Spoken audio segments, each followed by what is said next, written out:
안녕하세요. 오늘 저희가 함께 깊이 파고들 주제는요. 바로 직장 내 갑질입니다. 아마 이 문제 때문에 좀 힘드셨거나 아니면 더 좋은 조직 문화를 만들고 싶어서 이 자료들을 찾아보셨을 수도 있겠네요. 저희 손에는 이후경 정신건강의학과 전문의 또 경영학 박사시기도 한데요. 이분이 쓴 직장 내 갑질, ESG 경영의 적이라는 글의 발췌본이 있습니다. 이게 갑질의 본질부터 시작해서 그 원인 그리고 어쩌면 우리 스스로를 돌아봐야 할 지점까지 상당히 날카롭게 다루고 있더라고요. 특히 글 시작 부분에 그저 잘해보자던 말들이 내 목을 죄어온다. 이런 구절이 나오는데 이게 갑질이라는 게 단순히 딱 잘라서 가해자, 피해자 이렇게만 볼 문제는 아니겠구나 하는 생각이 들게 만들어요. 그래서 이번 시간에는 이 갑질이라는 현상이 도대체 뭔지 그 실체를 좀 명확히 이해하고요. 또 이게 왜 ESG 경영 관점에서도 중요하다고 하는지, 그리고 근본적인 해결을 위해서 우리는 뭘 고민해야 할지 한번 같이 이야기 나눠보겠습니다. 자, 그럼 바로 시작해볼까요? 네, 그럼 먼저 갑질이 정확히 뭔가 이 정의부터 좀 확실히 해야 할 것 같습니다. 자료에서는 강자인 갑이 약자인 을에게 하는 부당행위 이렇게 정의하면서 물질적, 정신적, 인격적 피해를 주는 거라고 설명을 하네요. 네, 그 정의가 기본인데요. 근데 이 글에서 정말 중요하게 짚는 건 권위와 권위주의의 차이입니다. 음, 갑질이라는 게 정당하고 자연스럽게 우리가 인정하는 그런 권위가 아니라 자신의 지위를 이용해서 좀 강압적으로 복종을 요구하는 권위주의에서 비롯된다는 거예요. 그러니까 권위는 서로 존중하는 가운데에서 자연스럽게 생기는 힘인데 권위주의는 그냥 힘으로 찌고 누르려고 하는 거죠. 어떤 지배 종속 관계를 만들려는 그런 태도. 갑질의 본질이 바로 여기에 있다는 통찰이 상당히 중요해 보입니다. 권위와 권위주의. 듣고 보니 확 다르네요. 그 기반이 존중이냐 아니면 강압이냐 이 차이군요. 근데 이 문제가 생각보다 훨씬 심각하다는 통계가 있어서 좀 놀랐어요. 직장인 90%가 갑질 경험이 있고 심지어 33%, 3명 중 1명은 자기가 갑질을 해본 경험이 있다고요. 그런데 또 맞은 사람은 있는데 때린 사람은 없다는 말이 돈다니 이게 참 뭐랄까 아이러니합니다. 그러니까 가해자 스스로는 이게 갑질이라고 전혀 생각 못하는 경우가 많다는 거겠죠. 네, 맞아요. 바로 그 지점, 그 인식의 부재가 이 문제 해결을 정말 어렵게 만드는 큰 요인 중 하나예요. 이 글에 소개된 사례들만 봐도 종류가 정말 다양해요. 흔히 아는 눈치 약은 강요나 연차 쓰는 거 막는 거 있잖아요. 그런 것부터 시작해서 직원을 진짜 무슨 노예 부리듯이 하대하는 경우, 또 아파트 입주민 대표가 경비원 아저씨 함부로 해고하고 교수가 논문 심사, 이걸로 학생 노동력 착취하는 일도 있고요. 그리고 고객이라고 콜센터 상담원한테 막 폭언 퍼붓는 거, 또 대기업이 납품업체에다가 비용 떠넘기는 거, 하도급 업체 사장이 원청 직원한테 접대 강요당하는 경우까지 정말 사회의 거의 모든 영역에 이런 부당한 권력 관계가 스며 있다는 걸 보여주죠. 와, 진짜 듣기만 해도 좀 답답한 사례들이네요. 공부한 사회에서도 갑질 때문에 파면까지 가능한 그런 징계 규칙이 생겼을 정도면 말 다 했죠. 그리고 자료에 나온 표현 중에 갑처럼 보이려고 위세를 떨고 을처럼 안 보이려고 허세를 부린다는 말도 좀 곱씹어 보게 돼요. 이게 단순히 힘 있는 사람의 못된 행동, 이걸 넘어서 혹시 관계 속에서 느끼는 각자의 어떤 불안감, 이런 거랑도 연결된 건 아닐까? 그런 생각도 들고요. 충분히 그럴 수 있습니다. 네. 그리고 이 글은 갑을 관계라는 게 딱 고정된 게 아니라 갑이 을한테 하고 또 그 을이 다른 병한테 갑질을 하는 식으로 이게 연쇄적으로 악순환을 만들 수 있다는 점도 지적하거든요. 결국은 돌고 돌아서 모두가 피해자가 될 수도 있는 그런 구조라는 거죠. 그리고 정신건강 측면에서도 당연히 아주 심각한 영향을 미치고요. 그렇군요. 대체 왜 유독 한국 사회에서 이 갑질 문제가 더 심각하게 거론되는 걸까요? 이게 그냥 몇몇 사람들의 인성 문제다 이렇게 치부하기에는 너무 광범위하잖아요. 자료에서는 몇 가지 좀 구조적인 원인을 제시하고 있죠. 네, 이게 좀 흥미로운 분석인데요. 세 가지 정도의 뿌리 깊은 원인을 지목합니다. 첫째는 식민지 잔재를 들고 있어요. 그러니까 일제강점기 때 일본이 통치를 좀 쉽게 하려고 소수 특권층을 만들고 이 사람들이랑 일반 민중 사이의 소통을 의도적으로 막았던 그런 구조가 해방 이후에도 알게 모르게 남아서 좀 위계적이고 소통이 잘 안 되는 문화를 만들었다는 거죠. 둘째는 우리 사회 특유의 군대 문화입니다. 아무래도 만북 대치 상황이 오래되다 보니까 강력한 상명하복, 그 명령과 복종 중심의 문화가 있었잖아요. 이게 또 고도 성장기를 거치면서 효율성이라는 이름으로 기업 조직 같은 데 깊숙이 들어왔다는 겁니다. 이런 수직적인 문화가 갑질을 용인하거나 심지어 당연하게 여기는 분위기를 만들었다. 이런 분석이고요. 그리고 셋째는 좀 역설적인데 권위의 상실입니다. 그러니까 사회 전반적으로 건강하게 작동해야 할 어떤 권위 체계가 무너지고 있다는 진단인데요. 예를 들어서 정치권 부패가 계속 반복되니까 국가 권위에 대한 신뢰가 떨어지고 또 청년 실업 길어지고 이러면서 가정 내 부모님의 권위도 사실 예전 같지 않잖아요. 이렇게 정당한 권위가 힘을 잃으니까 그 빈자리를 뭔가 왜곡된 힘과시, 즉 갑질이 채우게 된다. 이런 설명입니다. 식민지 잔재, 군대 문화, 그리고 권위의 상실. 정말 역사적, 문화적, 사회적 요인이 복합적으로 얽혀 있다는 분석이네요. 특히 그 권위가 사라진 자리를 잘못된 힘과 시가 채운다는 지적은 좀 많이 생각해 볼 지점인 것 같습니다. 혹시 이 글에서는 이 세 가지 원인들의 영향적 비중이라든지 아니면 이 분석 말고 다른 관점도 좀 제시하고 있나요? 아니면 주로 이 세 가지에 집중하는 편인가요? 이 글에서는 주로 이 세 가지, 그러니까 역사적, 문화적 맥락에 좀 초점을 맞춰서 원인을 분석하고 있습니다. 물론 다른 사회 경제적인 요인들도 당연히 작용하겠지만 특히 한국 사회의 어떤 특수성을 이해하는 데는 이 세 가지가 중요한 틀을 제공한다고 보는 것 같아요. 그래서 그 공자님 말씀 중에 왕은 왕답고 신하는 신하다우며 이런 구절을 인용하는 것도 이런 역할과 책임에 기반한 건강한 질서, 또 권위가 무너진 현실을 좀 꼬집으려는 의도가 아니었을까 싶습니다. 알겠습니다. 이 세 가지 뿌리 깊은 원인을 좀 염두에 두고 다음 이야기로 넘어가 보죠.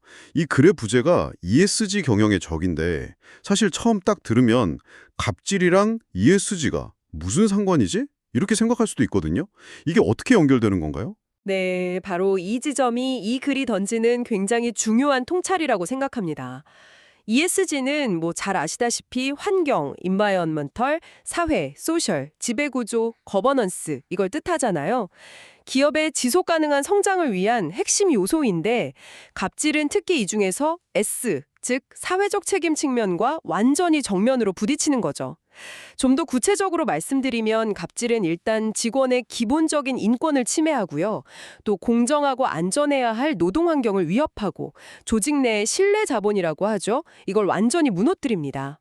이건 그냥 우리 회사 분위기 안 좋다 이 정도 수준의 문제가 아니에요. 직원들의 동기부여를 확 꺾어버리고 생산성을 떨어뜨리는 아주 직접적인 원인이 됩니다.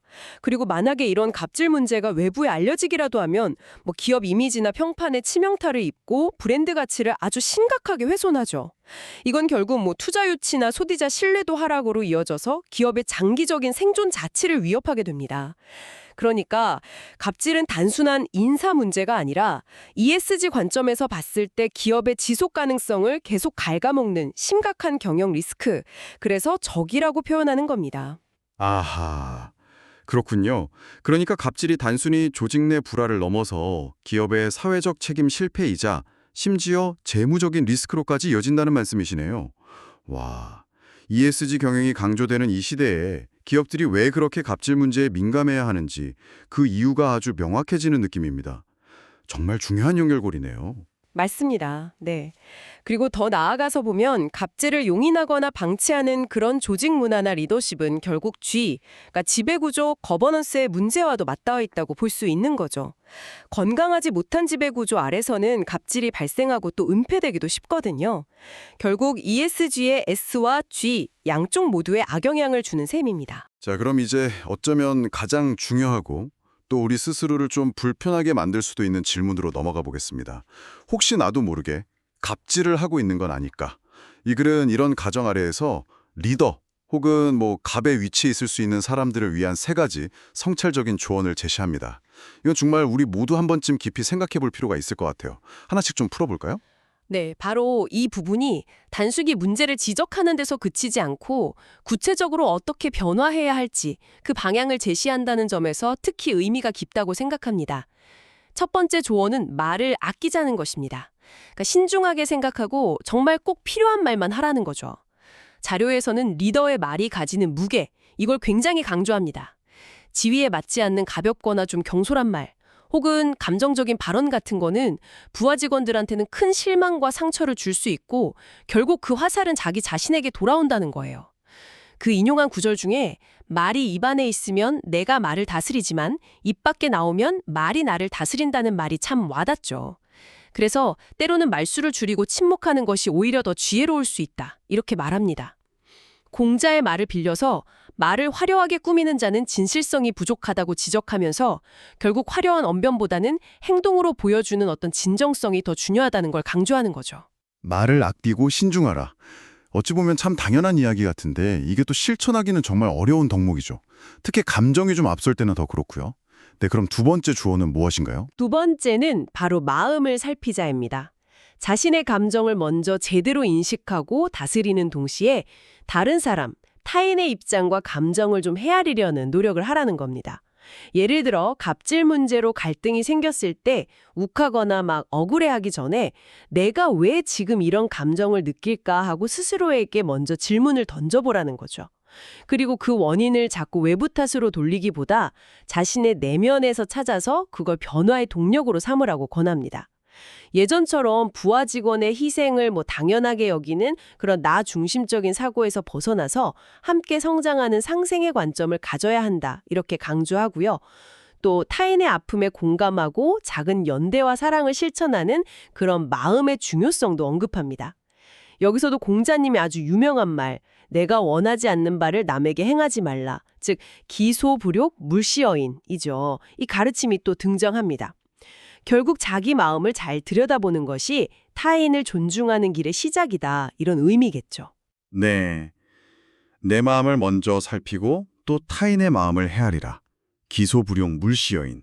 정말 기본이면서도 핵심적인 이야기네요. 자, 그럼 마지막 세 번째 조언은 어떤 건가요? 이런 아주 강력한 메시지입니다. 과거 산업화 시대에는 정보나 권한이 소수에게 집중되어 있었으니까 카리스마 넘치는 리더가 딱 지시하고 나머지는 그냥 따르는 그런 수직적이고 권위주의적인 리더십이 통했을지도 모릅니다. 그야말로 상사만이 답을 아는 시대였죠. 근데 지금은 어떻습니까? 지식과 정보가 정말 폭발적으로 증가하고 창의성이나 자율성이 중요해진 시대잖아요.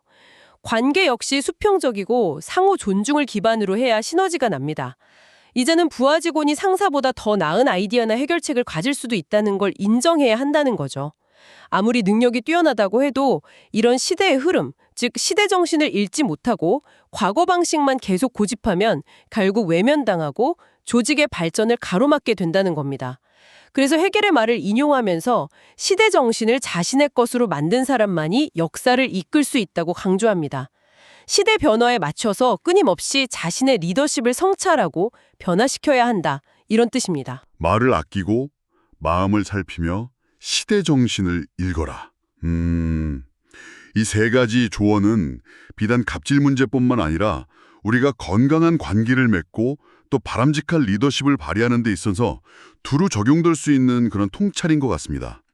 자, 오늘 이유경 박사의 글을 통해서 갑질의 정의와 실태, 또 그 뿌리 깊은 원인들을 살펴봤고요. 특히 이것이 ESG 경영이라는 중요한 흐름과 어떻게 연결되는지, 그리고 어쩌면 우리 스스로를 돌아볼 수 있는 성찰의 지점들까지 깊이 있게 나눠봤습니다. 이 이야기들이 듣고 계신 당신에게는 어떤 생각의 실마리를 던져주었을까요? 네, 이 글을 통해서 우리가 마지막으로 한번 던져볼 수 있는 질문은 이런 것 같습니다. 갑질은 갑에서 을로, 또 을에서 병으로 이렇게 이어지는 부정적인 연쇄 반응을 일으키면서 결국 모두를 병들게 하려 악순환이라고 했잖아요. 그렇다면 이 고리를 끊어내고 진정으로 서로를 존중하는 문화를 우리 사회와 또 각자의 조직에 뿌리내리기 위해서 우리는 무엇을 할 수 있을까요? 단순히 법이나 제도를 만드는 것을 넘어서서 우리 각자의 마음속 깊이 자리한 그 권력에 대한 인식, 또 타인에 대한 태도를 근본적으로 어떻게 바꿔 나가야 할지 오늘 한번 진지하게 성찰해보는 시간을 가져보시면 어떨까 싶습니다.